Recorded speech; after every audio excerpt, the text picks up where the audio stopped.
Hey everybody, it's Richard S. back with another video. It is the end of the year. We made it through the Christmas holidays. We're gearing up for 2025, but I think it's time to review 2024. What were those best of finds for the year? And I decided to kind of break this up into the best reissue, the best RSD find, the best EP, stuff like that, and then a top 10 of album finds over the years. So this took a while to put together. In fact, it took a whole year to put together. Shocker, I know. For the best reissue, there were so many reissues this year, and I've found that it was the majority of albums I bought this year were either reissues or updated pressings of albums that I hadn't bought yet. But I was really happy to see they finally dropped 19's reissue of Delaware, an album from 1992, I believe. Music on Vinyl did a reissue, and then the band themselves did another reissue with a slightly different cover based on what this young lady is holding. They changed it to flowers. Go figure. Brilliant shoegaze album, not on the heavy side of like My Bloody Valentine. I can't talk. My Bloody Valentine, but definitely the wall of sound, reverby, guitars, and a couple of songs that were standouts on this were the title track and Winona. Also, there's one called Rememberer. Hard to say, but I think that was my entry point to Drop 19's. Back in the day, I would say. I didn't discover these guys until later, and probably in 2000 maybe. And I was like, oh, I can't get this on vinyl. Finally, 2024. It took that long. So Delaware was my favorite reissue for this year. My favorite EP is from a band from England called Deary. This is their second EP. Just a little 6-song affair of music, kind of like cross Cocteau Twins and Mazzy Star, hushed, floaty, dream pop. Really, really beautiful. This is their second EP. I think I have their first one down here too. Whoop, I goofed that up. This is their first one. My bad. This is their first one. The one that came out this year was called Aurelia, and equally good. Can highly recommend both of these. This is the EP from last year. This is the EP from this year. Fairground was kind of my intro to them off of their first EP. This new one, The Moth and Celine, are the two big songs off of this. Absolutely beautiful. So put two EPs together, you get one really amazing album. I'm hoping that's kind of what they do with these, and maybe put them together to make one. So, best EP of the year. Record Store Day finds. This one really, really, really surprised me. I did not anticipate... First of all, I didn't anticipate finding this album. I thought it was going to sell out really fast, and it didn't. I think it's still around. But U2's companion disc to their, how to dismantle an atomic bomb. This one called How to Reassemble an Atomic Bomb. This surprised me just on the strength of all of the songs. It makes me realize that the Atomic Bomb album could have been a really strong double album had they chosen to use some of the songs off of this. They're that good. I love U2, don't get me wrong. I have not been enamored too much with what they've been doing in recent years. But this really did surprise me. It's a very strong album. Highly recommend it. Yeah. U2, who knew? Back in the game. Wonder what they're going to do next. Not sure yet. Okay, now for the top 10. So going from 10 to my number 1 choice. Number 10, I went with Pearl Jam's Dark Matter album. I like this album a lot. I wish I could say I like it better.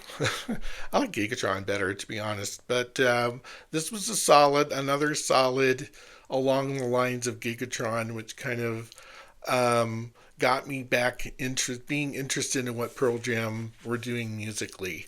This kind of goes along with that album too. Strong. I just love the opener on this "Scared of Fear." Such an amazing song. My biggest grievance on this is that this was a really expensive one album release this year.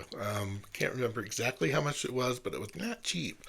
And then there was like all the variations. There was a record store day issue. This is just a black vinyl. But strong album from Pearl Jam is my number 10. Number 9, Into My World of Shoegaze. This Dive's fourth album. Dive is Diiv. The album is called Frog in Boiling Water. For it being their fourth album is really interesting to watch this band's progression and how much more complex their songs are becoming. The songs on here are peppered with neat little flourishes and sound bites that just make it shine more so than some of their previous albums that were not monotone but not as adventurous. I like this album a lot, so this clocked in at my number 9. This is Dive with Frog in Boiling Water. Number 8. This album bopped all over my top 10 in this year. It might have been number 1, it might have been something else. It ended up at number 8, and this is English Teacher. Their debut album called This Could Be Texas. It comes on the heels of an EP they put out a few years ago, which I don't have. I loved this one. It took some time to grow on me. It has a lot of the earmarks of bands like Dry Cleaning, where there's a lot of that song speak going on with the music.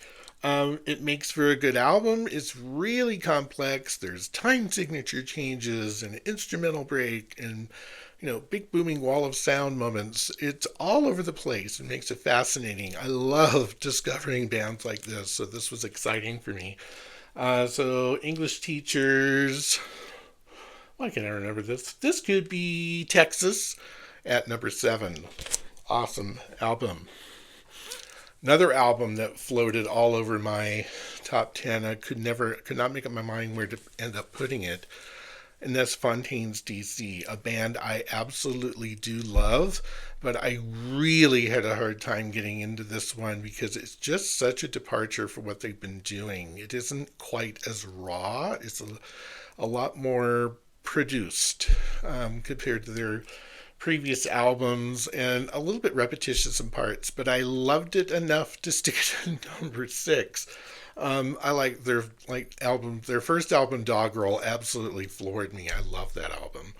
And Skinty Fia, I think from last year prior, another strong album. But Romance, it took me a while, but I'm getting there with it. Album cover, maybe not so much.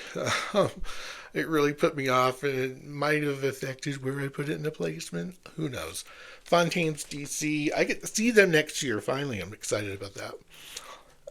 Is this 6, 5, 4, 3, 2? Yes. Okay. Number 6.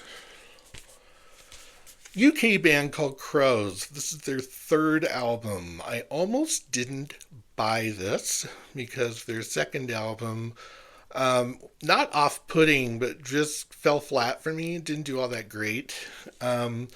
But their first album was called Silver Tongue from several years ago. This is Crow's Reason Enough album from this year. Much stronger album. A lot of bite to it. Songs like Bored could be, a Stooges rehash. It's so good. Reason Enough, the title track, Land of the Rose.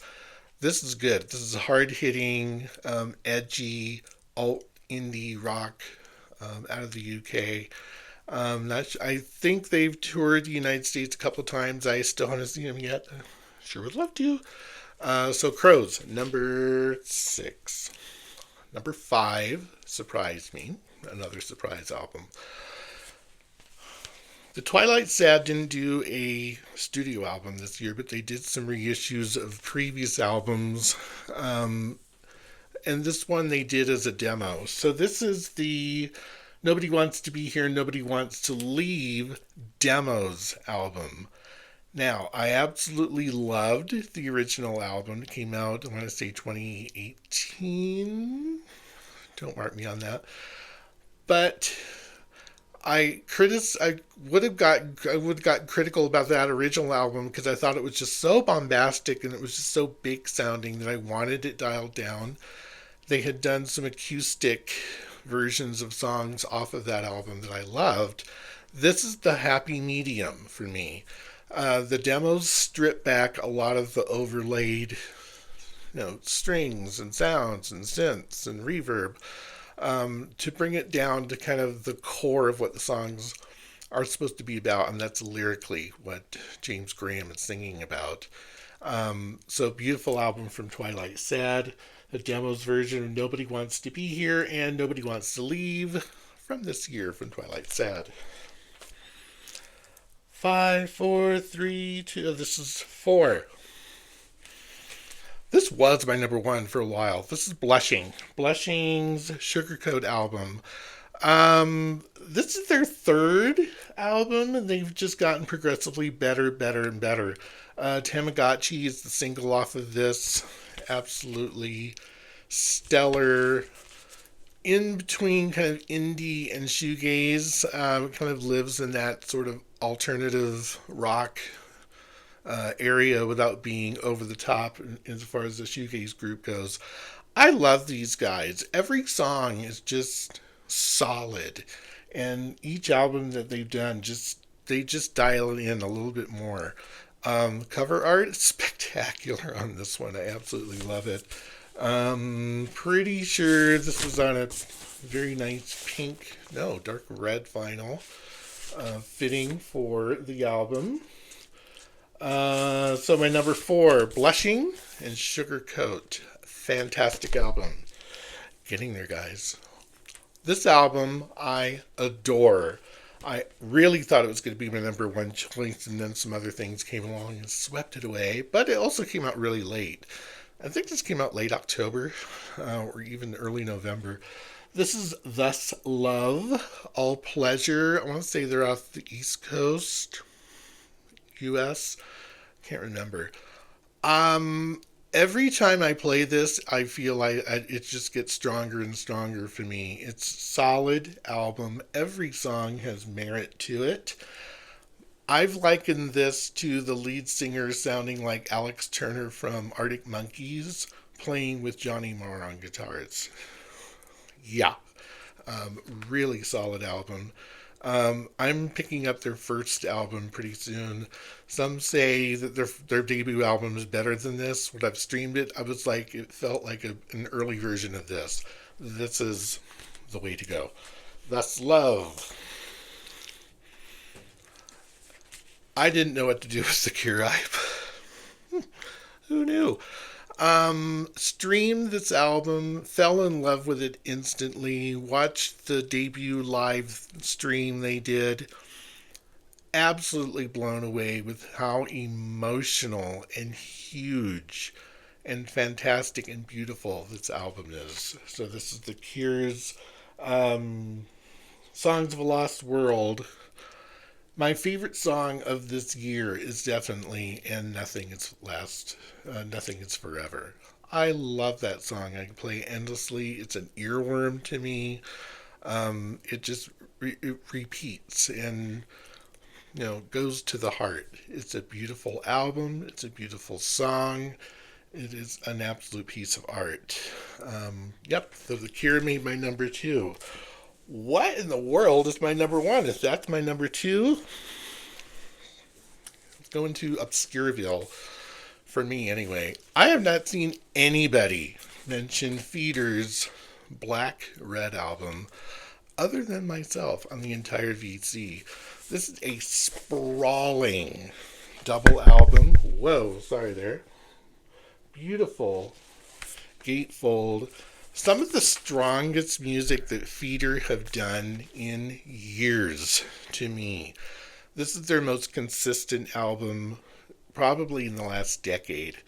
Absolutely love it. It kicks off with Droids.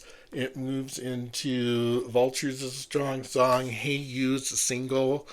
Don't know how it even fared in the UK, but this album was not released in the United States. So it's not easy to come by, but it rewards in spades. Submarine, Unconditioned, Here Comes the Hurricane. Again, how they pulled this off just a few years after releasing their last album, Torpedo, I think it was, which was good, but this is much better. So Black Red by Feeder is my number one choice for 2024. I've seen some great top 10s come out already. But you know what? Hey, what were your top 10s for this year? You put them in the comments, do your own video. Feel free to check out my vinyl tag entrance too. I will put that up here. And please like, please subscribe. Please have a wonderful 2025. Going into the new year, I'm planning on doing some big things with this channel. I wonder what I'm up to. We'll have to wait and see. All right. Take care, everybody. We'll talk to you soon. Bye.